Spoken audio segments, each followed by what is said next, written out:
एकनाथजी शिंदे यांनी मुक्ताई पालखी प्रस्थानाच्या म्हणजे आज या ठिकाणी मुक्ताईनगरहून मुक्ताईची पालखी ही पंढरपूरकडे प्रयाण करत आहे। सुमारे 700 किलोमीटरचा हा प्रवास आहे आणि त्या कार्यक्रमासाठी उपस्थित राहण्याची त्यांची ही पहिलीच वेळ आहे। त्यानिमित्तानं मी त्यांचं या ठिकाणी मनपूर्वक स्वागत केलेलं आहे आणि त्यांच्याकडून काही अपेक्षा इथल्या वारकऱ्यांनी व्यक्त केल्या, परंतु माननीय मुख्यमंत्री त्या याच्यावर काही बोलले नाही। त्यांना ज्या अपेक्षा या वारकऱ्यांना होत्या की काहीतरी या मंदिराच्या काहीतरी यात्रेच्या काहीतरी वारकऱ्यांच्या पदरात पडेल, पण तो दुर्दैवाने ते होऊ शकलं नाही।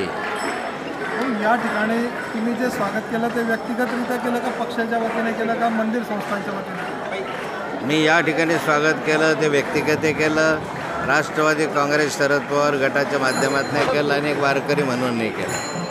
या ठिकाणी बघितलं तर मंत्री गिरीश महाजन असू द्या, आमदार चंद्रकांत पाटील, मंत्री गिरीश महाजन, आमदार चंद्रकांत पाटील हे आपल्या विरोधात असल्याचं पाहायला मिळतं, एकाच व्यासपीठावर पाहायला मिळालेलं आहे।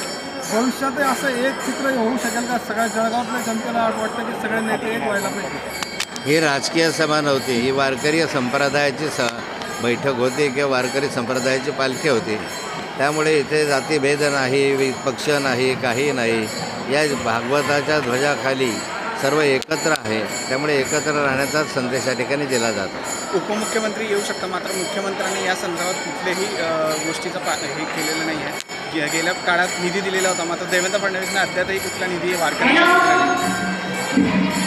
मागील कालखंडामध्ये माननीय एकनाथराव शिंदे मुख्यमंत्री असताना त्यांनी या ठिकाणी प्रत्येक दिंडीला 20,000 याप्रमाणे अनुदान दिलं होतं आणि काही व्यवस्थाही करून दिल्या होत्या।